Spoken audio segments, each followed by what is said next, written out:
ይህ ዛፍ ህይወትን ይወክላል። ዛፉ ላይ የተንጠለጠሉ የብርቱካን ፍሬዎች አሉ።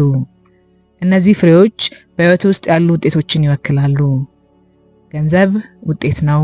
ሀብት፣ ድህነት፣ ጤና፣ ህመም፣ ያንተ የሰውነት አቋም ወዘተ ውጤት ናቸው። እናም ፍሬዎቹን እንመለከታለን፣ አንወዳቸውም፣ በቂ አይደሉም፣ ያንሱናል ወይም አይጣፍጡንም። እና ምን እናደርጋለን? አብዛኞቻችን ሙሉ አትኩሮታችን ፍሬው ላይ ይሆናል። ድህነታችን ያሳስበናል፣ መታመማችን ያስጨንቀናል፣ ከጭቅጫቃ ሚስታችን ጋር ልንገላገል የምንችለው ስንፈታት ብቻ እንደሆነ እናስባለን። ሆኖም እነዚህን ፍሬዎች የፈጠራቸው ማን ነው? የተዘራው ዘር አይደለምን? የመገባቸውና ያሳደጋቸውስ ስሩ አይደለምን? ከመሬት ስር የተቀበረው ነው ከመሬት በላይ ያለውን የፈጠረው። የማይታየው የሚታየውን ፈጠረ። እና ይህ ምን ማለት ነው? ፍሬህን መቀየር ከፈለክ መጀመሪያ ስርህን ቀይር። የሚታየውን ለመቀየር መጀመሪያ የማይታየውን መቀየር ይኖርብሃል። በእያንዳንዱ ጫካዎች፣ በእያንዳንዱ ገበሬ ማሳ፣ በእያንዳንዱ የአትክልት ስፍራ ከመሬት በታች ያለው ከመሬት በላይ ያለውን ይፈጥራል። ትኩረትህንም በተበላሸው ፍሬ ላይ ስታደርግ ለውጥን አታመጣም። የነገ ፍሬህን ዛሬ ላይ መለወጥ ትችላለህ። ሆኖም ይህን ለማድረግ ወደ ታች በደንብ መቆፈር ይኖርብሃል። ያንተ የህይወት ስር ሐሳቦች የሚፈልቁት አእምሮ ነው። እጅህን እንኳን ለማንሳት አንተ ባታስተውሎም የግድ ማሰብ ይጠበቅብሃል። በህይወትህም ውስጥ ያሉ ድርጊቶች ሁሉ መነሻ ሐሳብህ ናቸው። አእምሮ እንዴት እንደሚሰራ ማወቅህ ሐሳቦችን በቀላሉ እንድትቆጣጠር ይረዳሃል።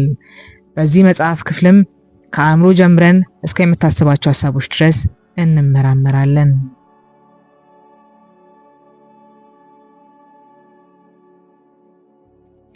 አእምሮና እውነታ ወይም ሪያሊቲ። የእውኑ ዓለም ማለት ሁላችንም የተስማማንበት ውሸት ነው። በአእምሮአችን ውስጥ ያለው ዓለምና የእውኑ ዓለም አንድ አይነት ናቸው? የምታየው ቀለም፣ የምትሰማው ድምጽ፣ የቀመስከው ጣዕም፣ የሆነ ነገር ቆርጦ ያመመህ፣ ያሸተትካቸው መዓዛዎች ወይም ሌሎች ስለ ዓለም የምታውቃቸው ነገሮች በሙሉ አንተ ጭንቅላት ውስጥ የተፈጠሩ እንጂ በእውነታው ዓለም ያሉ እንዳልሆኑ ብታውቅስ? አይኖችህና ጆሮዎችህ እውነታውን አይነግሩህም። እውነታውንም ሊነግሩህ አልተፈጠሩም። የስሜት ህዋሶቻችን በአውሬ እንዳንበላ አሊያም ብርድ እንዳይገለን ምልክት ሊሰጡን እንጂ የእውነታውን ዓለም ሊገልጹልን አልተፈጠሩም። እንዴት እናያለን?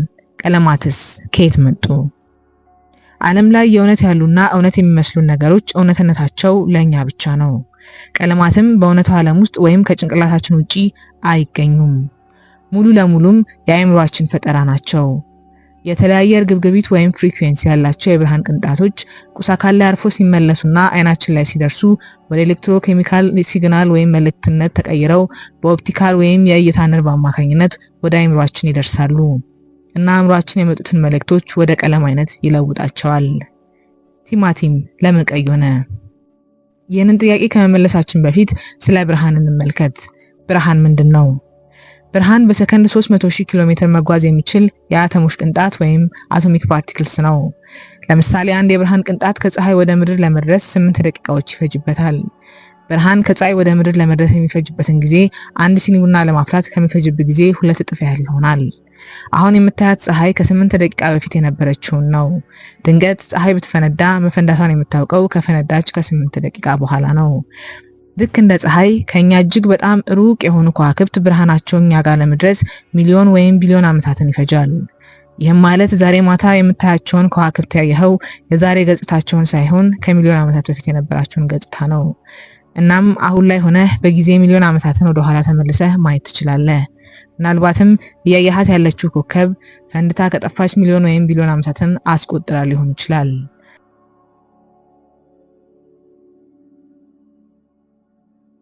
የብርሃን ቅንጣቶች ፀሐይ ውስጥ ባለ የኒውክሌር ፍንዳታ ይፈጠራሉ። ወደ ምድርም ልክ እንደ ማዕበል ተገፍተው ይመጣሉ። እጅግ በጣም ትንሽ የብርሃን ቅንጣት በሆነ ወይንም ባዶ ነገር ውስጥ እየቀዘፈ ወደኛ ይደርሳል። እነዚህ ቅንጣቶች ክብደት የላቸውም፣ ነገር ግን ኢነርጂን ይይዛሉ። የውስጣቸውም የኛን አምፖል የሚያበራው የኤሌክትሪክ ኃይልና ማግኔቶችን እንዲሳሳቡ የሚያደርገውን የመግነጢስ ኃይልን በአንድ አጣምረው ይይዛሉ።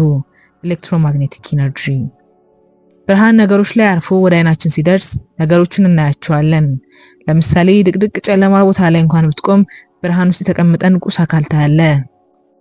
አንድንም ቁስ ለማየትም የብርሃን ቅንጣቶች ቁስ አካሉ ላይ አርፈው ወደ አይንህ መድረስ አለባቸው።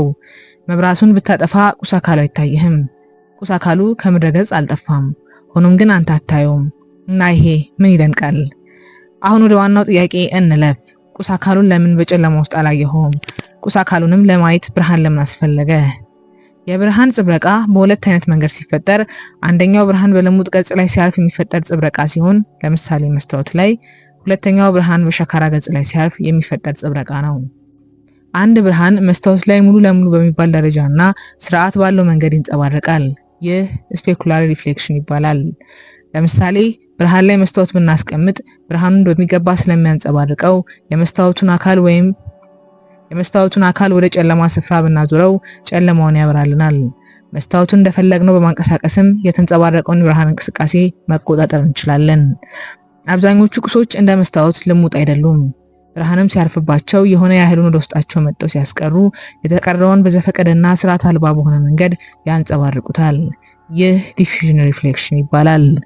ወደ ልሙጥ ነገሮች ስንመለከት ምስልህን ታያለህ። ሸካራ ነገሮች ያንተን ምስል አያሳዩህም። ቀለማት አእምሮቻችን ውስጥ ብቻ የሚገኙ ለተለያዩ የብርሃን አይነቶች የምንሰጣቸው ምላሾች ናቸው። ለምሳሌ አረንጓዴ የራሱ የሆነ የብርሃን ፍሪኩዌንሲ አለው። የዚህን ያህል ፍሪኩዌንሲ ያለው ብርሃን አይናችን ላይ ሲደርስ አይናችን ኤሌክትሮሜካኒካል መልእክት በኦፕቲካል ነርቮች አማካኝነት ወደ አእምሮአችን ያደርሳል። አእምሮአችንም ይህ ቀለም አረንጓዴ ነው ብሎ ይወስንልናል። ከፀሐይ የሚመጣ ብርሃን ልክ እንደ ቀስተ ደመና የተለያዩ ቀለማትን ወይም የተለያየ ፍሪኩዌንሲ ያላቸውን የብርሃን ቅንጣቶች በውስጡ ይዟል። በመሰረታዊነትም ብርሃን የያዛቸው ቀለማት 3 ናቸው፤ ቀይ፣ አረንጓዴና ሰማያዊ።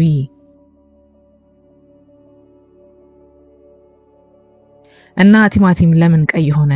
ለምን ሰማያዊ ወይም አረንጓዴ አልሆነም? ቲማቲሙ ላይ የፀሐይ ብርሃን ሲያርፍበት ቀዩን ብርሃን ያንጸባርቀውና የተቀሩትን ቀለማት ወደ ውስጥ መጥቶ ያስቀራቸዋል። ለምሳሌ አረንጓዴ ፕላስቲክን በመጠቀም ወይም አምፖሉን አረንጓዴ በመቀባት አረንጓዴ ቀለም ያለውን ብርሃን ፈጠርክ እንበል። ይህ አረንጓዴ ብርሃኑ ብቻ ቲማቲሙ ላይ ሲያርፍበት ቀዩ ቲማቲም ምን የሚሆን ይመስልሃል? መልሱ የቲማቲሙ ቀለም ጥቁር ይሆናል ነው። ቲማቲሙ አረንጓዴውን ብርሃን መጥቶ ያስቀረዋል። ነገር ግን መልሶ ወደ ከባቢ የሚያንጸባርቀው ምንም አይነት ቀይ ብርሃን አያገኘም። ከዚህ ቀደም እንዳየነው ቀለማት በፍሪኩዌንሲ ለሚለያዩ ብርሃናት አእምሮአችን ትርጉም የሚሰጥበት መንገድ እንጂ ምድር ላይ ምንም አይነት ቀለም የለም።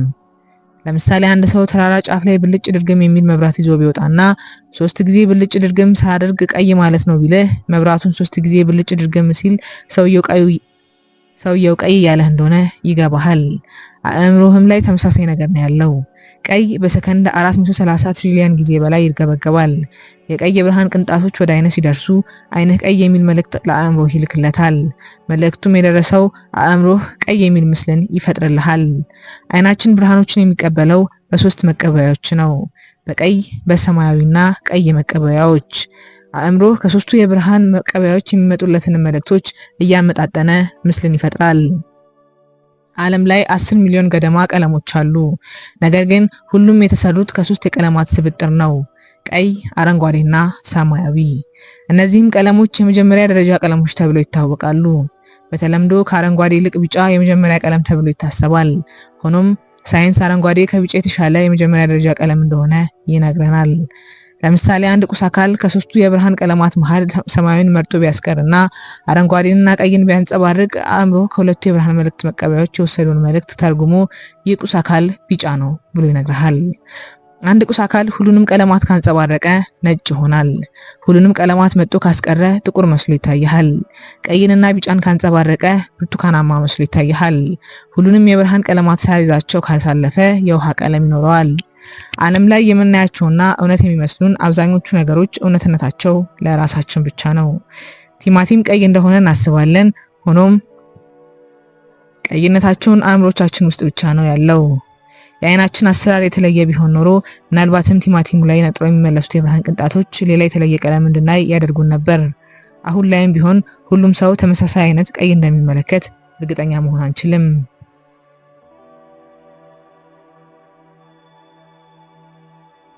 ከ3ቱ የብርሃን ተቀባዮች ቀይ፣ ሰማያዊና አረንጓዴ መሃል አንዱ ባይሰራ የቀለም አይነ ስውርነት ወይም ከለር ብላይንድነስ ያጋጥመናል። በተፈጥሮ ቀይ ብርሃን ተቀባይ ባይኖርህ በአረንጓዴና በቀይ መካከል ያለው ልዩነት አታውቅም። አረንጓዴ ብርሃን ተቀባይ ባይኖርህ በቀይና በአረንጓዴ መካከል ያለው ልዩነት አታውቀውም።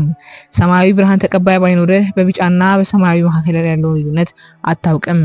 ሌላም ብዙ አይነት የቀለም አይነ ስውርነቶች አሉ። እንዴት እንሰማለን? ድምጾችስ እንዴት ይፈጠራሉ? እንደ ቀለማት ሁሉ ድምጾች በእውነታው ዓለም ውስጥ የሉም። አእምሮህ ድምጽን የሚፈጥረው እውነታው ዓለም ላይ ያሉ ግብግቢቶችን ለመለየት እንዲረዳው ነው። አንድ ቁስ አካል ሲርገበገብ ወይንም ሲንቀጠቀጥ የድምጽ ሞገዶችን ይፈጥራል። እነዚህ ሞገዶች ተሸክመው ወደ ጆሮህ የሚያመጣቸው ነገር ያስፈልጋል። ድምጽ በአየር ውስጥ፣ በውሃ ውስጥና በብረት ውስጥ ያልፋል። ሆኖም ወና የሆነ ስፍራ ወይም ምንም አይነት ነገር በሌለበት ቦታ ላይ ድምጽ አያልፍም። የድምጽ ሞገድን አየር ተሸክሞት ያመጣውና የጆሮ ታምቡራችን ላይ ያደርሰዋል። ታምቡር የድምጽ ሞገዱ ሲመታው ይርገበገባል። ታምቡራችን ልክ እንደ ከበሮ ቆዳ የተወጠረ ነው። የታምቡራችን እርግብግቢትም ወደ ኤሌክትሪክ መልእክትነት ወይንም ኤሌክትሪክ ሲግናል ቀየርና መልእክቱ ጆሮአችን ውስጥ ባሉ አጥንቶችና ሌሎች አካላት አማካኝነት ወደ አንጎላችን ይደርሳል። አእምሮአችንም እነዚህ መልእክቶች ይህ ዘፈን ነው፣ ይሄኛው የጨቅጫቃዋ ሚስት ድምጽ ነው፣ ይሄኛው የአንበሳ ጩኸት ነው እያለ መልእክቱን ይተረጉምልሃል። ምንም አይነት ድምጽ ጭንቅላት ውስጥ የተፈጠረ ብቻ ሲሆን እውነታው ዓለም ላይ ያለው የቁስ አካሎች እርግብግቢት ወይም ቫይብሬሽን ብቻ ነው። እግርህን እሾህ ሲወጋ ህመሙ የሚፈጠረው እግርህ ላይ ሳይሆን ጭንቅላትህ ውስጥ ነው። የሽቶ መዓዛ ሲያውድህ፣ የበላኸው ቃሪያ ሲያቃጥልህ፣ አሊያም ጣፋጭ ምግብ አጣጥመህ ስትበላ ሁሉም ነገር ጭንቅላት ውስጥ እንጂ በእውነታው ዓለም የለም። እነዚህ ነገሮች እውነታው ዓለም ላይ የሚፈጠሩ ነገሮች አእምሮ ምላሽን የሚሰጥበትና ከእውነታው ዓለም ጋር ተግባብተህ እንድትኖር የሚያደርግበት መንገድ ነው። እናም ይሄ የአእምሮ እውነተኛውን ዓለም የመተርጎም ክህሎቱ ሁሌም ቢሆን የተሟላ አይደለም። ውሾች እኛ የማንሰማቸውን ድምጾች ይሰማሉ። አይጦች ከኛ በብዙ እጥፍ የማሸት ችሎታ አላቸው። ንስር አሞራም 3 ኪሎ ሜትር ርቀት ላይ ያለችን ጭንሸል ማየት ትችላለች። የአፍሪካ ዝሆኖች 500 ኪሎ ሜትር ርቀት ላይ ያለን የመብረቅ ድምጽ ይሰማሉ። የሌሊት ወፎች ማየት ባይችሉም የድምጻቸውን ማሚቶ ተጠቅመው አቅጣጫን ያውቃሉ። ሁሉም እንስሳ ከተፈጥሮ ጋር ተስማምቶና ዝርያውን ሳያጠፋ ለመኖር የሚያስችሉትን የስሜት ህዋሶችን አዳብሯል። የእይታ መጭበርበር ወይም ኦፕቲካል ኢሉዥን። አይንህ ሁልጊዜ እውነትን የሚነግርህ ይመስልሃል? አእምሮህ አንዳንዴ ለእርሱ እንዲመቸው አድርጎ ዓለምን ይረዳል። የምታያቸው ነገሮች አብዛኞቹን በግምትና በአንጻራዊነት ይረዳቸዋል። አእምሮህ እንዴት ያስባል? የኒውሮን ግንኙነቶች። አንጎልህ 75% የሚሆነውን ስሪቱ ውሃ ነው። ልክ እንደተቀቀለ ለስላሳ እንቁላል አይነት ጥንካሬ ያለው። በውስጡ 100 ቢሊዮን የነርቭ ህዋሳቶችን ይይዛል። እነዚህ ህዋሶች ኒውሮን ይባላሉ። በውሃማው አንጎልህ ውስጥ የራሳቸውን አደራደርና አቀማመጥ ይፈጥራሉ። እያንዳንዱ ነርቭ ሌሎች ልክ እንደ ቅጠል አልባ ግራር ቅርንጫፎች አሏቸው።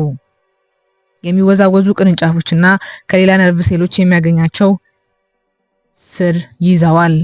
በሚገኙበት ስፍራ መሰረት እርስ በርስ የተያያዙ የነርቭ ሌሎች ቁጥራቸው ከ1000 እስከ 100,000 ይደርሳል። ለምሳሌ አንተ ማሰቢያ አእምሮህ ወይንም ኒዮኮርቴክስ ላይ ከ10,000 እስከ 40,000 የነርቭ ሴሎች ይገኛሉ። አእምሮ ልክ እንደ ኮምፒውተር እንደሆነ ይታሰብ ነበር። የእውነትም የሚያመሳስላቸው ነገር አለ። እያንዳንዷ ኒውሮን 60 ሜጋባይት መረጃን ትይዛለች። በሰከንድም ከ100 እስከ 1000 የሚደርስ ተግባራትን ታከናውናለች።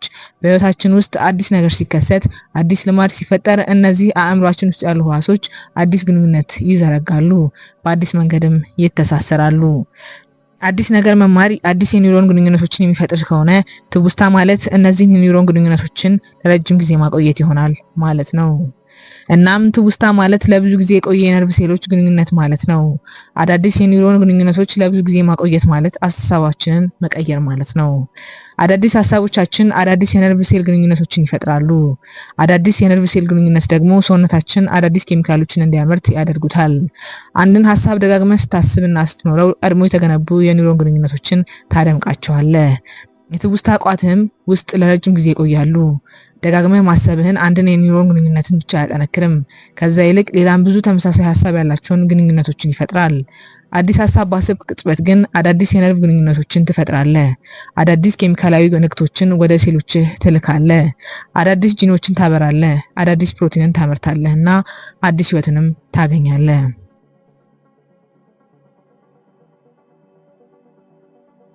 አዳዲስ ነገሮችን ደጋግመን ካላስታወስናቸው የተገነቡት የኒውሮን ግንኙነቶች ይፈርሳሉ፣ ትውስታችንም ይጠፋል። እናም ደጋግመን ለማስታወስ ስንሞክር እነዚህ አዳዲስ ግንኙነቶች አብረውን ይዘልቃሉ። ይህም ስለሆነ አዳዲስ ሀሳቦችን፣ ምርጫዎችን፣ ልማዶችን፣ እምነቶችንና እውቀቶችን ዕለት በዕለት ማሳደግ ይኖርብናል።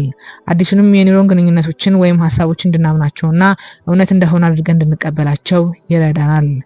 እናም አዲስ ነገር ባለመማርህ ምክንያት ተመሳሳይ ሀሳቦችን ስታስብ፣ ተመሳሳይ ስሜቶች ሲሰሙ አእምሮ ተመሳሳይ የኒውሮን ግንኙነቶችን፣ መስተጋብሮችንና ንድፎችን እየተጠቀመ ነው ማለት ነው።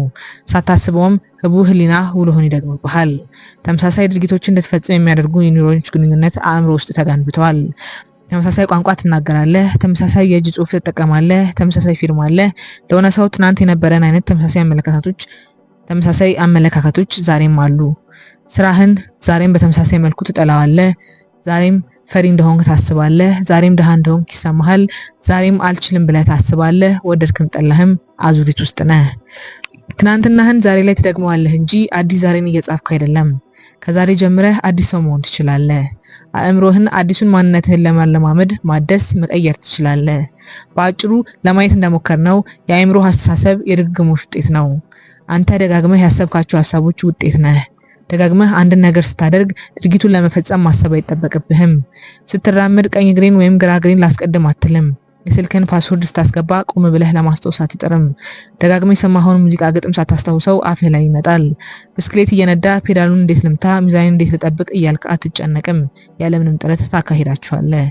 ሀሳቦችን ደጋግመህ ስታስባቸው የአእምሮ ኒውሮኖች ግንኙነት ላይ ልክ እንደ ፊርማ ተመሳሳይ ይሆናል። ደጋግመህ ማሰብህ ችግር የለውም። ነገር ግን ደጋግመህ የምታስባቸው ሀሳቦች ጤናኛ ካልሆኑ ህይወትህ ሲኦል ይሆናል። በቁመት ትሰቃያለህ። ንዴት፣ ብስጭት፣ ቁጣ፣ ጭንቀት፣ ፍርሃትና ሌሎችም መጥፎ ስሜቶች ይፈራረቁብሃል። መላ ህይወትህንም አንድ ሳጥን ውስጥ እንዳለ ጥንቸል ይሆናል።